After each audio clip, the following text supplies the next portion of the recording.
नमस्कार दोस्तों, आइए जानते हैं कि हनुमान जी के बारे में हमारे शास्त्रों में क्या कहा गया है। हमारे शास्त्रों में भगवान शिव भगवती सती के साथ कैलाश पर्वत के एक श्रेष्ठ शिखर पर विराजमान थे। घने वृक्षों की छाया में उनके सिर पर भूरे रंग की जटाएं बिखरी हुई थी। उनके हाथ में रुद्राक्ष की माला थी, गले में सर्प और सामने नंदी बैठा हुआ था। उनके सेवक वहां से थोड़ी दूर पर विभिन्न प्रकार की क्रीड़ाएं कर रहे थे। उनके सिर पर चंद्रमा और गंगा की धारा बह रही थी। उनके तीसरे नेत्र की अग्नि शांत थी। उनके ललाट पर भस्म बहुत ही आकर्षण लग रहा था। अचानक राम राम कहते हुए उन्होंने अपनी समाधि तोड़ी। सती ने देखा कि भगवान शिव किसी विचित्र ढंग से उनकी ओर देख रहे हैं। वह उनके सामने आकर खड़ी हो गई और हाथ जोड़कर बोली, स्वामी, इस समय मैं आपकी कौन सी सेवा कर सकती हूँ? क्या आप कुछ कहना चाहते हैं? भगवान शिव ने कहा, प्रिय, आज मेरे मन में एक विचित्र संकल्प जन्म ले रहा है। मैं सोच रहा हूँ कि जिनका मैं निरंतर ध्यान करता हूँ, जिनके नाम का जाप करके मेरा हृदय गदगद होता है और जिनके वास्तविक स्वरूप का ध्यान करके मैं समाधि हो जाता हूँ, वे मेरे प्रभु अब अवतार लेकर इस संसार में आ रहे हैं। सभी देवता भी उनके साथ अवतार लेकर उनकी सेवा का अवसर प्राप्त करना चाहते हैं, तो फिर मैं ही क्यों पीछे रहूं? मैं भी वहीं जाऊंगा और उनकी सेवा करके अपनी प्राचीन अभिलाषा पूरी करूंगा और अपने जीवन को सार्थक बनाऊंगा। भगवान शिव की बातें सुनकर सती तुरंत यह नहीं समझ पाई कि इस समय क्या उचित है और क्या अनुचित। उनके मन में जो दो प्रकार के विचार चल रहे थे, एक तो यह कि उनके पति की इच्छा अवश्य पूरी होनी चाहिए और दूसरा यह कि उनसे वियोग ना हो। कुछ सोचकर उन्होंने कहा, प्रभु, आपका संकल्प बहुत ही उत्तम है। जैसे मैं आपकी सेवा करने की इच्छा रखती हूँ, वैसे ही आप भी अपने इष्ट देव की सेवा करना चाहते हैं, लेकिन वियोग भय से मेरा हृदय विचलित हो रहा है। कृपया मुझे इतनी शक्ति दीजिए कि मैं आपके सुख में अपना सुख मान सकूं। एक बात और है, भगवान इस बार रावण का वध करने के लिए अवतार ले रहे हैं और रावण आपका बड़ा भक्त है। उसने अपने सिर तक काट कर आपको अर्पित किए हैं। ऐसी स्थिति में आप उसके वध में कैसे सहयोग दे सकते हैं? भगवान शिव मुस्कुराए और बोले, देवी, तुम बहुत भोली हो। इसमें वियोग की कोई बात नहीं है। मैं एक रूप में अवतार लेकर उनकी सेवा करूंगा और दूसरे रूप में तुम्हारे साथ रहूंगा। तुम्हें उनके लीलाओं का आनंद दिखाऊंगा और समय समय पर उनके पास जाकर स्तुति और प्रार्थना करूंगा। जहाँ जहाँ तक रावण की बात है, उसने जितनी भक्ति की है उतनी ही उसने मेरे एक अंश की उपेक्षा भी की है। तुम जानती हो कि मैं 11 रूपों में वास करता हूँ। जब उसने अपने 10 सिर काटकर मेरी पूजा की थी, तो उसने मेरे एक अंश को बिना पूजे ही छोड़ दिया था। अब मैं उसी अंश के रूप में उसके खिलाफ युद्ध करूँगा और अपने प्रभु की सेवा भी करूँगा। मैंने वायु देवता को माध्यम से अंजना के गर्भ से अवतार लेने का निश्चय किया है। अब तुम्हारे मन में कोई दुख हो तो नहीं। भगवती सती यह सुनकर प्रसन्न हो गई।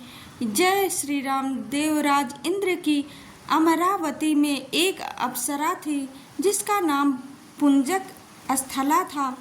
एक दिन उससे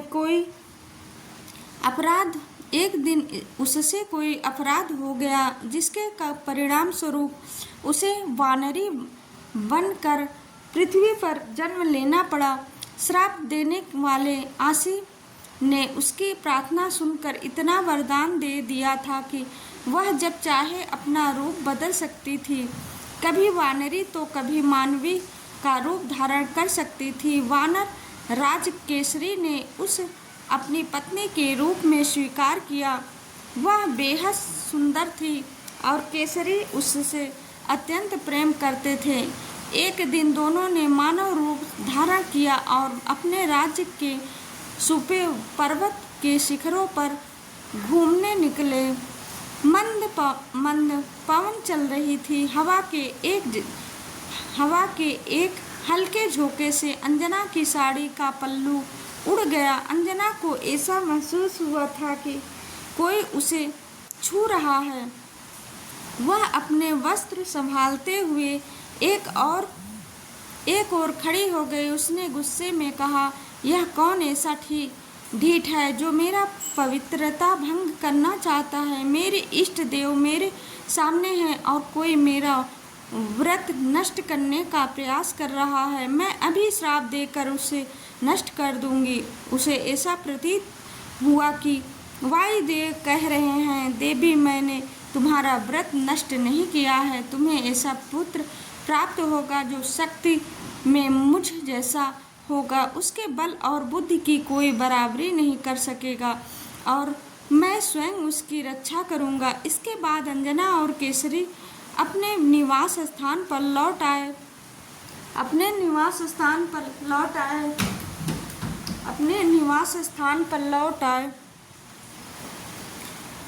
भगवान शंकर ने अपने अंश से अंजना के कानों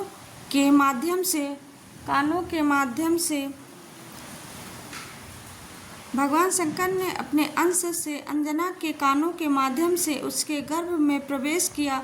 चैत्र शुक्ल मंगलवार के दिन अंजना के गर्भ से भगवान शंकर ने वानर रूप में अवतार लिया और हनुमान जी का जन्म हुआ। अंजना और केसरी की खुशी का ठिकाना न रहा। शुक्ल पक्ष के चंद्रमा की तरह वह बालक दिन प्रतिदिन बढ़ने लगा और उनका पालन पोषण बड़े प्रेम से किया जाने लगा। जब भी अंजना कहीं जाती तो वह बालक को अपने हृदय से लगाए रखती। केसरी भी बालक को अपनी पीठ पर बिठाकर छलांग लगाते और उसे आनंदित देखकर खुद भी प्रसन्न हो जाते।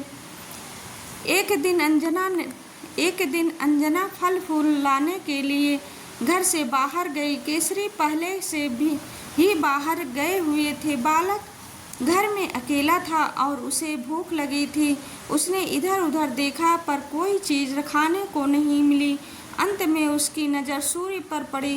प्रातःकाल का समय था। उसने सोचा, यह तो सुंदर लाल फल है, इसे खाने और खेलने दोनों में मजा आएगा। बालक ने सूर्य तक पहुंचने की कोशिश की। वायु ने पहले ही उसे उड़ने की शक्ति प्रदान कर दी थी। या फिर यूं कह सकते हैं कि भगवान शंकर की लीला में यह कोई आश्चर्य की बात नहीं थी। जय श्री राम। बालक आकाश में उड़ने लगा। देवता दानव यक्ष आदि उसे देखकर अचंभित हो गए। वायुदेव के मन में भी शंका उत्पन्न हुई। उन्होंने सोचा, मेरा यह छोटा बालक सूर्य की ओर दौड़ रहा है। मध्याह्न काल के तेज सूर्य की प्रखर किरणें से कहीं यह जल न जाए। उन्होंने हिमालय और मलयाद के पीछे चलने लगे। सूर्यदेव ने भी यह देखा कि उनकी दिव्य दृष्टि में बालक की महानता छिपी नहीं रही। उनके मन में कई विचार आए। उन्होंने समझा कि भगवान शंकर ही बानर बालक के रूप में मेरे पास आ रहे हैं। यह भी उससे छिपा नहीं रहा कि वायुदल जो मेरे पितृतुल्य हैं, उन्हीं के आशीर्वाद से इस बालक का जन्म हुआ है और वे स्वयं इसकी रक्षा करने आ रहे हैं। सूर्यदेव ने अपनी किरणों को शीतल कर दिया, मानो वे अपने कोमल हाथों से बालक को सहलाने लगे या जैसे जगत पिता शंकर का स्वागत कर रहे हों। बालक सूर्य के रथ तक पहुंच गया और उनके साथ खेलने लगा।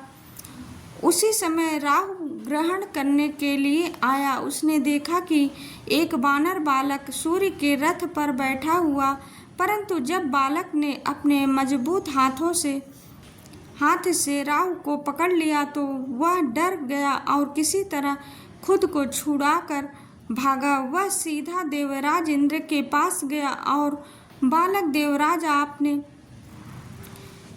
आपने सूर्य को ग्रस्त का अधिकार मुझे दिया है। क्या अब आपने किसी और को भी यह अधिकार दे दिया है? इंद्र को यह बात समझ में नहीं आई। उन्होंने राहु को डांटकर फिर सूर्य के पास भेजा। दूसरी बार जब राहु गया तभी बालक को अपनी भूख का एहसास हुआ। उसने सोचा, यह तो खाने लायक अच्छी चीज है, और वह राहु पर टूट पड़ा। राहु बालक के तेज से डर गया और अपनी जान बचाने के लिए इंद्र को पुकारने लगा।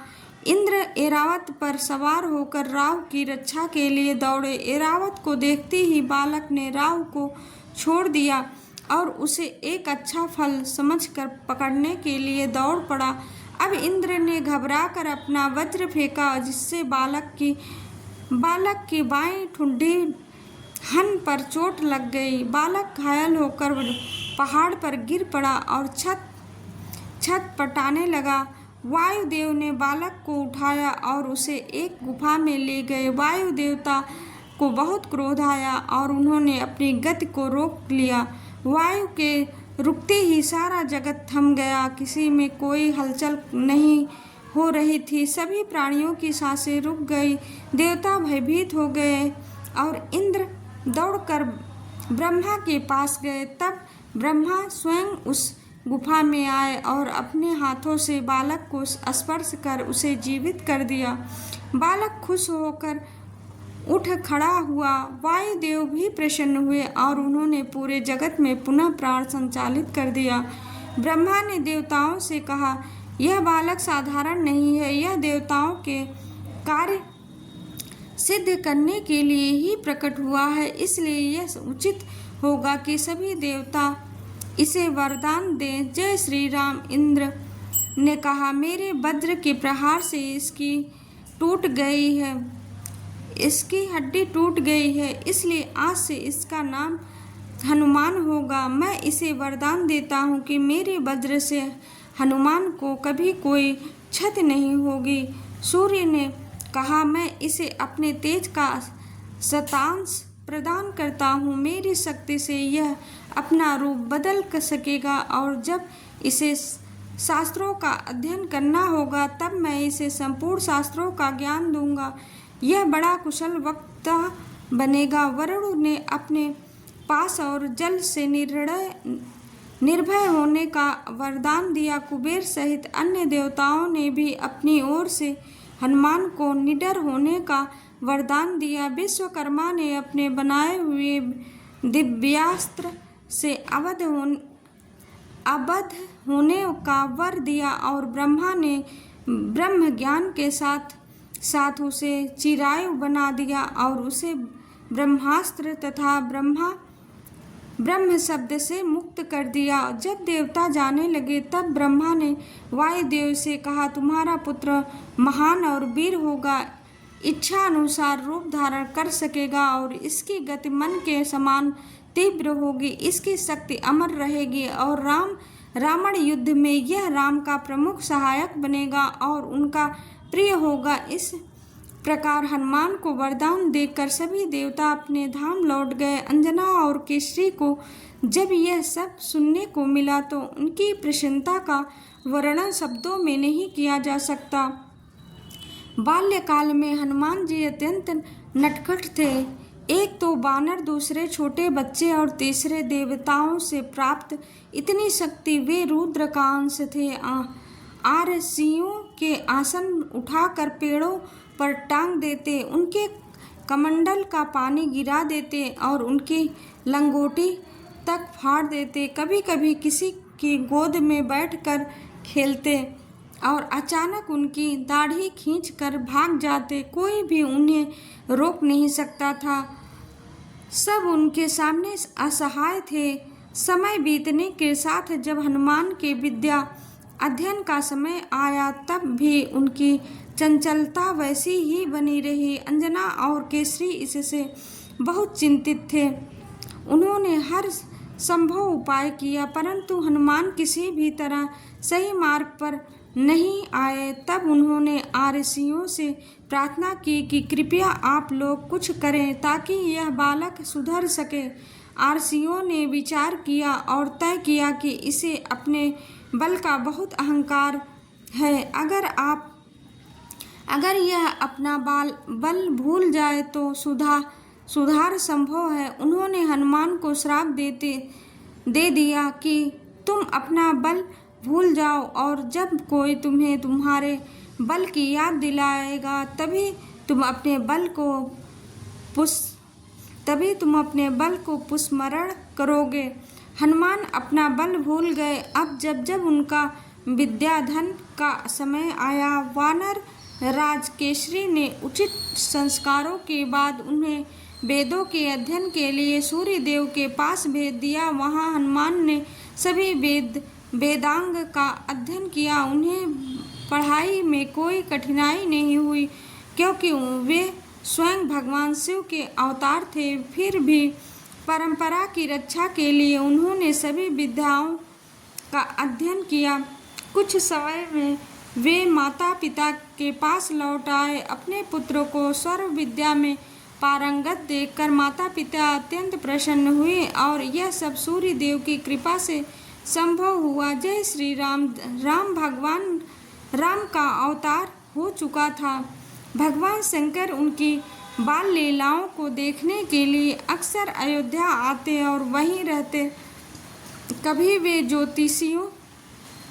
ज्योतिषी बनकर भगवान राम का हाथ देखते तो कभी भिक्षुक बनकर आशीर्वाद देते। जब भगवान राम महल से बाहर खेलने के लिए आने लगे तब एक दिन एक मदारी आया। उसके साथ एक सुंदर नाचने वाला बंदर था। मदारी डमरू बजाता हुआ महल के द्वार पर पहुंचा।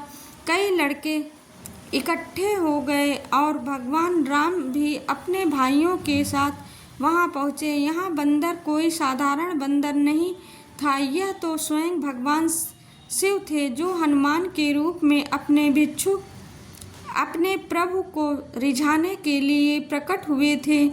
नाचने वाले भी वही थे और नचाने वाले भी वही। यह सब इसलिए था ताकि वे भगवान की मधुर लीला का आनंद ले सकें और उनके साथ खेल सकें। आखिरकार भगवान राम खुश हो गए। बंदर का नाच देखकर सभी लोग लौटने लगे, पर भगवान राम ने जिद पकड़ ली। उन्होंने कहा, मैं इस बंदर को ही लूँगा। राजकुमार का हठ कौन टाल सकता था।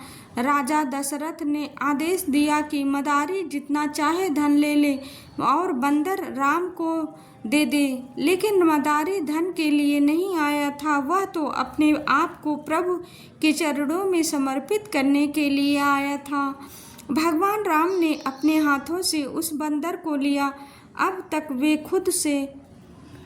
खुद उसे नचा रहे थे और अब भगवान राम नचाने वाले हो गए और नचाने वाले खुद हनुमान। युगों की अभिलाषा पूरी हुई और वे आनंद से नाचने लगे। सभी लोग उस बंदर का नाच देखकर तल्लीन हो गए और मदारी अचानक गायब हो गया।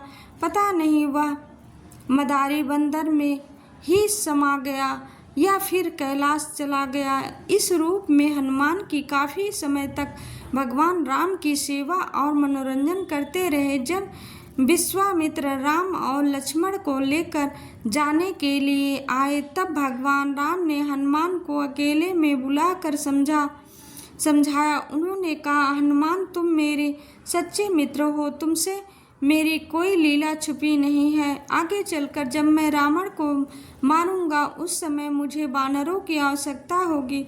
रावण ने बाली से गठजोड़ किया हुआ है।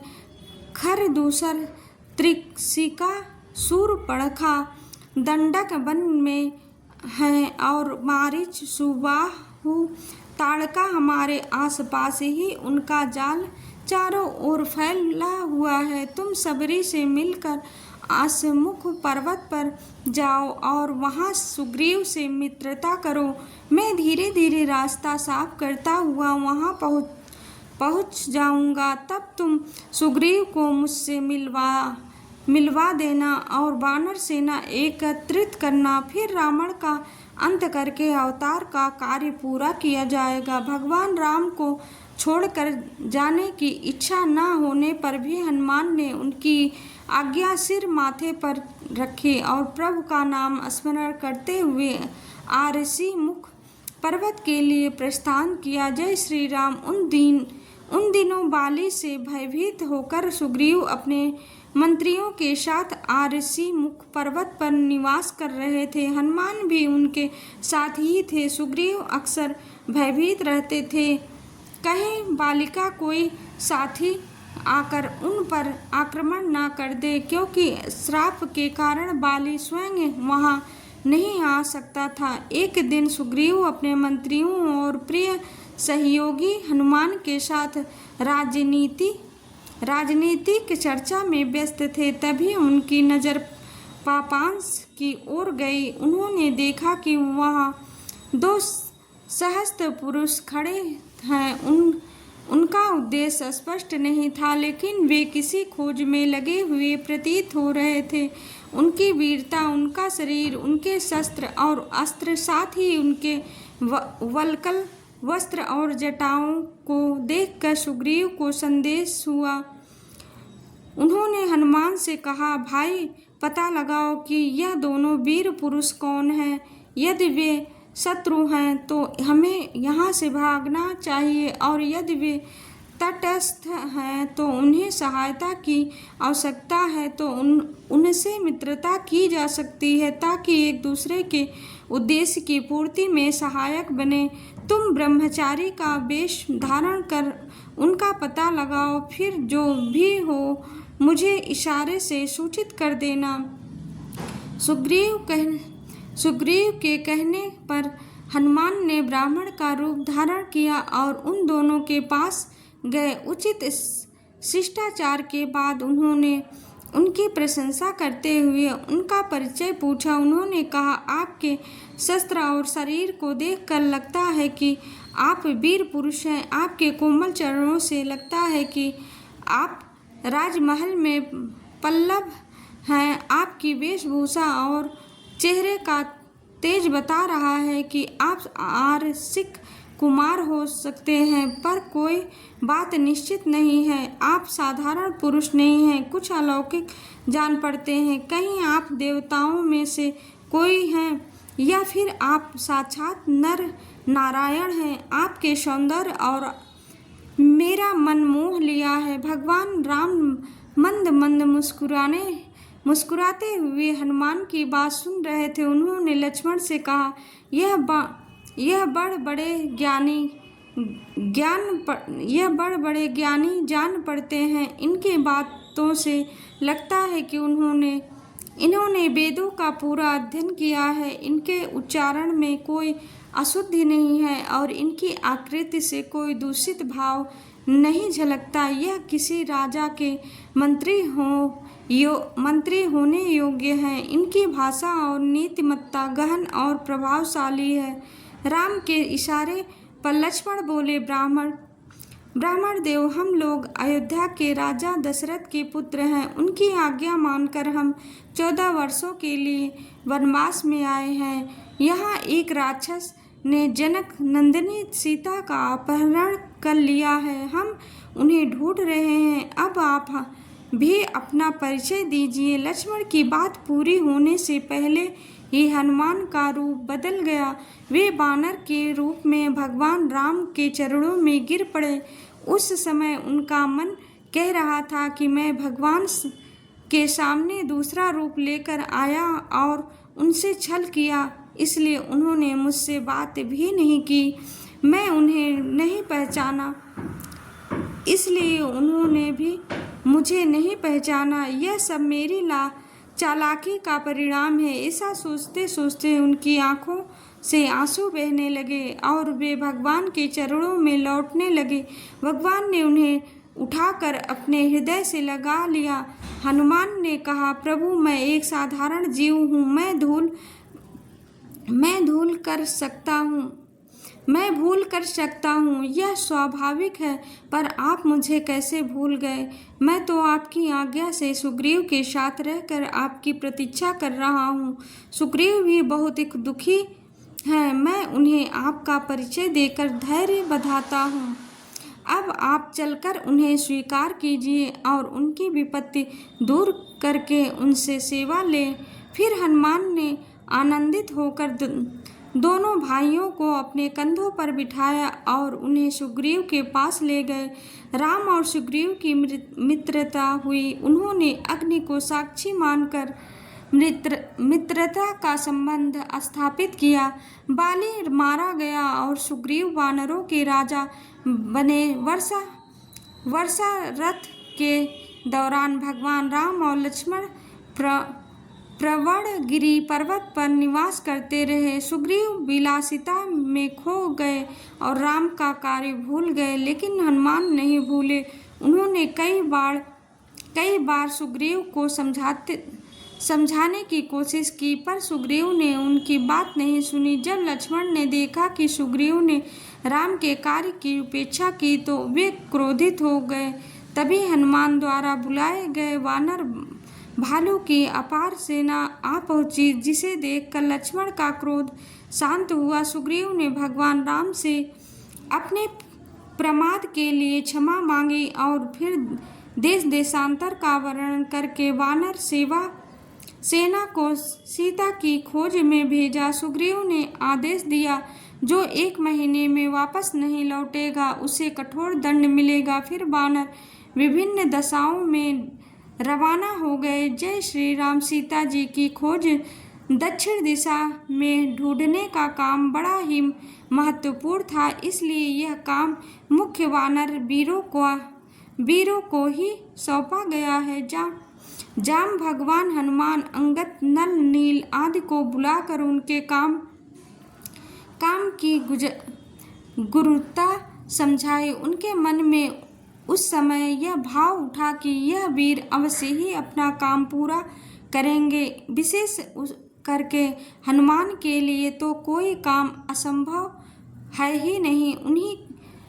उन्होंने बड़ी प्रसन्नता और प्रेम से कहा, हनुमान, जल में, थल में, नभ में सर्वत्र तुम्हारी एक सी गति है। स्वर्ग अथवा अंतरिक्ष में भी ऐसा कोई नहीं जो तुम्हारी गति को रोक सके। तुम अपने पिता के समान ही गति, वेग, तेज और स्तुति से युक्त हो।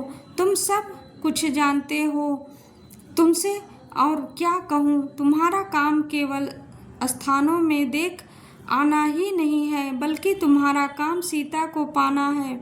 मेरा तुम पर पूर्ण विश्वास है कि तुम सीता माता का पता लगाकर ही लौटोगे। सुग्रीव की बात सुनकर भगवान राम ने हनुमान को बुलाया। भगवान तो सही जानते थे, परंतु सुग्रीव की बातों से उन्हें और भी स्मृति हो आई। उन्होंने हनुमान से कहा, हनुमान, तुम मेरा कार्य अवश्य पूर्ण करोगे। यह मेरी अंगूठी ले जाओ, इसे देखकर सीता विश्वास कर लेगी कि तुम राम के दूत हो। सीता से कहने के लिए उन्होंने संदेश भी दिए। हनुमान आदि उनके चरणों का स्पर्श करके वहां से चल पड़े। हनुमान जाम भगवान अंगद आदि ढूंढते थक गए, भूख प्यास के मारे व्याकुल हो गए। पानी का कहीं पता नहीं। कई दिन से फलों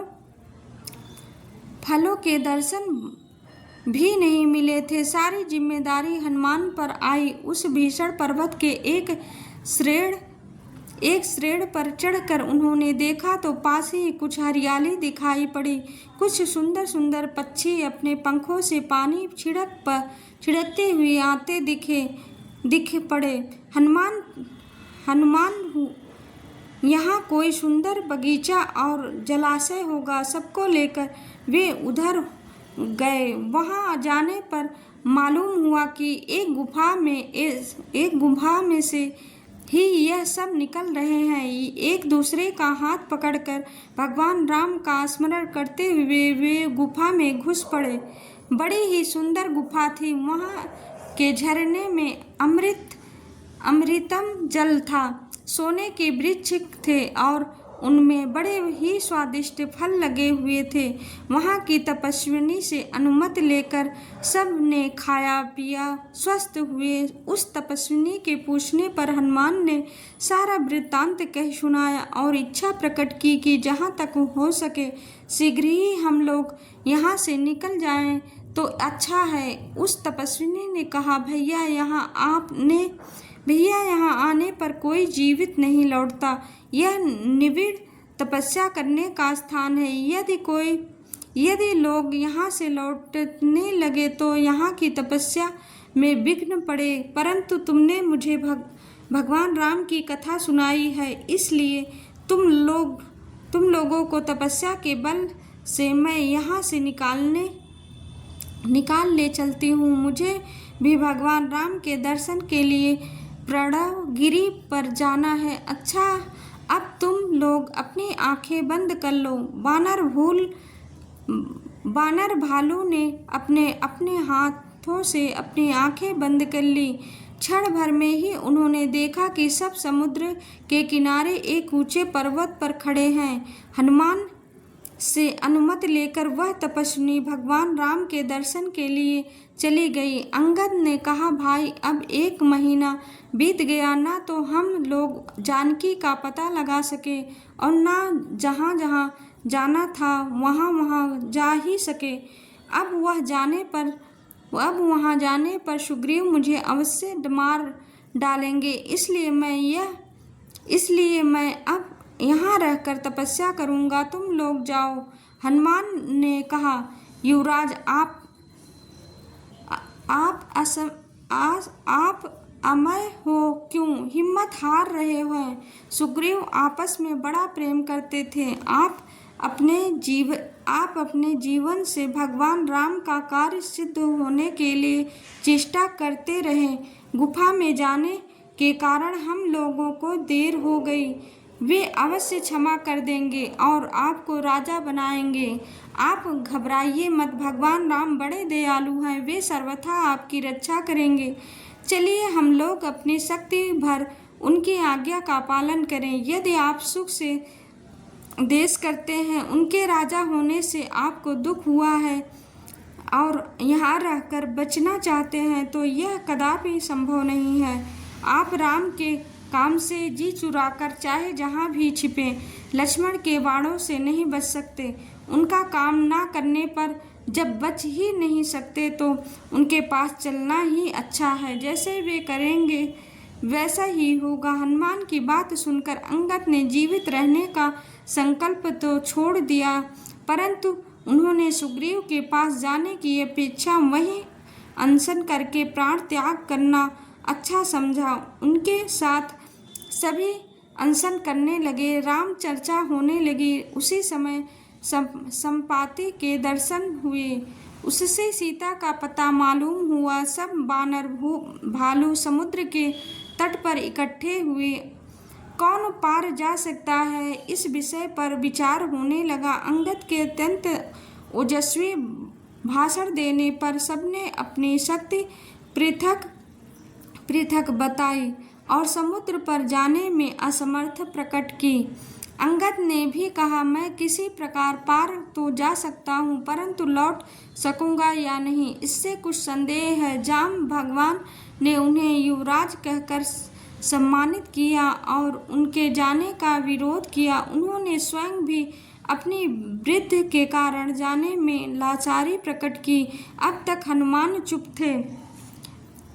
वे एक कोने में बैठे बैठे सबकी बातें सुन रहे थे। अंगद निराश हो गए थे। सीता का समाचार मिलने पर वानर में जो प्रसन्नता आ गई थी उसका अब कहीं पता नहीं था। जामवान ने अंगद को संबोधित करते हुए कहा, युवराज निराश होने का कोई कारण नहीं है। समुद्र पार जाने के लिए केवल बल की ही आवश्यकता नहीं है, विशाल बुद्धि की भी आवश्यकता है। इस काम के लिए भगवान शंकर ने स्वयं अवतार धारण किया है। राक्षसों का संहार अवश्य ही भावी है। उन्होंने हनुमान की ओर देखा, कहा, हनुमान तुम चुपचाप कैसे बैठे हो? तुम्हारा जन्म ही राम के काम के लिए हुआ है। वायु नंदन, तुम अपने पिता के समान क्षण भर में ही समुद्र पार कर हो सकते हो। तुम्हारी बुद्धि अप्रतिम है। तुम विवेक और ज्ञान के निदान हो। तुम अपने अंदर इतना बल लेकर चुपचाप कैसे बैठे हो? जाम भगवान ने हनुमान के जन्म, देवताओं के वरदान और आरसियों के शाप की कथा कही तथा स्मरण कराया कि तुम जो चाहो वो कर सकते हो। जय श्री राम। हनुमान जी ने हमेशा भगवान के स्मरण में लीन रहते थे। उन्हें अपने बल या शक्ति का एहसास नहीं था। जैसे ही जाम भगवान ने उन्हें संबोधित किया, उन्हें महसूस हुआ कि उनमें अपार शक्ति है। उन्हें भगवान की अनंत कृपा प्राप्त है और भगवान की सभी शक्तियाँ भी उनके साथ हैं। उनका शरीर इतना विशाल हो गया है जैसे सुमेर पर्वत। गर्जना करते हुए हनुमान बोले, इस समुद्र की क्या बात है? भगवान की कृपा से मैं सैकड़ों समुद्रों को लांघ सकता हूँ। अगर मुझे लंका में सीता नहीं मिली तो स्वर्ग से लेकर ब्रह्मलोक तक खोज डालूंगा। लंका और त्रिकूट पर्वत को भी उखाड़ लाऊंगा। रावण का वध कर दूंगा। कोई भी शक्ति मुझे भगवान का कार्य करने से रोक नहीं सकती। हनुमान की गर्जना सुनकर समस्त वानर सेना में उल्लास फैल गया। जाम भगवान बोले, हनुमान तुम सब कुछ कर सकते हो, लेकिन अभी सिर्फ सीता का पता लगाना जरूरी है। भगवान राम के साथ हम सब लंका जाएंगे और भगवान के बाणों से राक्षसों का नाश होगा। हम सभी उस समय आनंद मनाएंगे। जाम भगवान की बात सुनते ही हनुमान ऊंचे पर्वत श्रृंग पर चढ़ गए। उनके कदमों से बड़े बड़े पर्वत के टुकड़े गिरने लगे और उनकी पूंछ की चोट से पेड़ आकाश में उड़ने लगे। फूल उनके ऊपर इस तरह गिरने लगे और जैसे उनकी पूजा हो रही हो। देवताओं ने जयकारा की, आरसियों ने शांत पाठ किया और वायु देवता ने भी सहयोग दिया। फिर हनुमान ने भगवान का स्मरण कर वानरों को आश्वासन दिया, मेरे मन में अपार उत्साह और आनंद है। भगवान की असीम कृपा मेरे साथ है। मैं जल्दी ही काम पूरा करके लौटूंगा। तुम लोग चिंता मत करो। यह कहकर उन्होंने भगवान का नाम लिया और चल पड़े। उन्होंने वेग से कई पेड़ उनके साथ उड़ने लगे और बादल उनके स्पर्श से बिखर कर शीतल जल की बूंदें गिरने लगी। हनुमान बिना किसी देखे आकाश मार्ग से तेजी से बढ़ते रहे। जय श्री राम। समुद्र ने सोचा कि राम के पूर्वजों ने ही मुझे यह स्वरूप प्रदान किया था, परंतु मैंने उससे के लिए कुछ नहीं किया। कहीं राम के मन में यह न आ जाए कि सीता हरण में समुद्र का भी हाथ रहा है, क्योंकि एक तरह से रावण मेरे भीतर ही रहता है। मैं उसके किले की खाई बना हुआ हूँ। अगर मैं उनके दूध का स्वागत करूं और उनके विश्राम का कोई प्रबंध कर सकूं तो शायद मैं इस कलंक से बच जाऊं।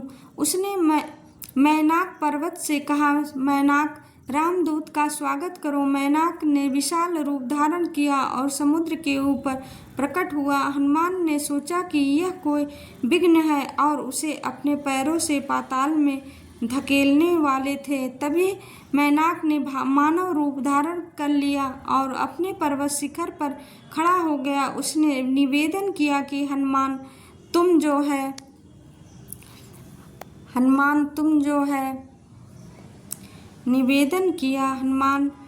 तुम वायु के पुत्र हो जो मेरे सहायक हैं। जब इंद्र ने अपने वज्र से पर्वत के पंख काटे थे, तब तुम्हारे पिता की सहायता से ही मैं समुद्र में समा सका और अपनी जान बचा पाया। मैं चाहता हूँ कि तुम थोड़ा विश्राम कर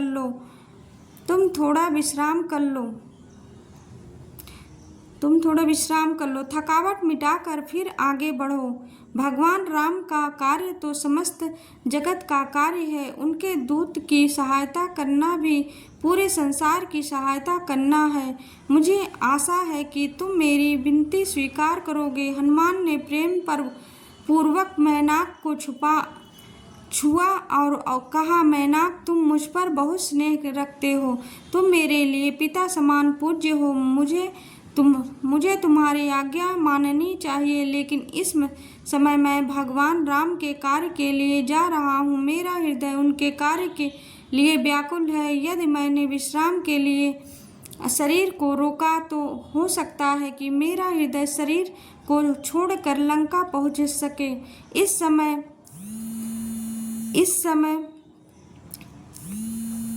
सोचा कि लंका पहुँच सके।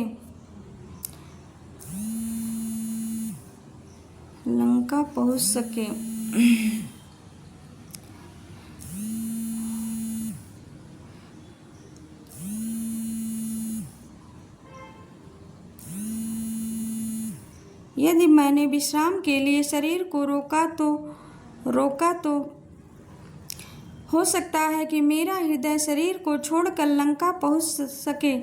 इस समय मैं एक क्षण भी रुक नहीं सकता। मुझे क्षमा करो। यह कहकर हनुमान आगे बढ़े। हनुमान जब आगे बढ़ रहे थे, देवताओं ने सोचा कि हनुमान में अपार शक्ति है और विद्या में भी कई बार उनकी परीक्षा हो चुकी है, लेकिन राक्षसों के बीच में जाकर सकुशल लौटने की बुद्धि है या नहीं, यह देखना जरूरी है। उन्होंने दक्ष पुत्री और कश्यप पत्नी नाग माता सुरसा को हनुमान की परीक्षा लेने भेजा। सुरसा उनके मार्ग में आ खड़ी हुई और बोली, आज मुझे भाग्य व भोजन मिला है, पेट भर खाऊंगी। हनुमान ने कहा, राम का कार्य है, मुझे करने दो, फिर खा लेना, मैं मृत्यु से नहीं डरता। जब सुरसा ने इनकार किया तो हनुमान ने उसे मुंह फैलाने के लिए कहा। जैसे सुरसा अपना मुंह बढ़ाती, हनुमान अपने आकार को दो गुना बढ़ा लेते। जब उसने योजन का मुंह बना लिया तो हनुमान ने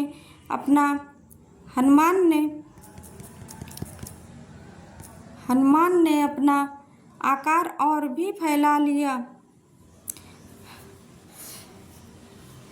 हनुमान ने अपना रूप छोटा किया और उसके मुंह में जाकर तुरंत बाहर निकल आए।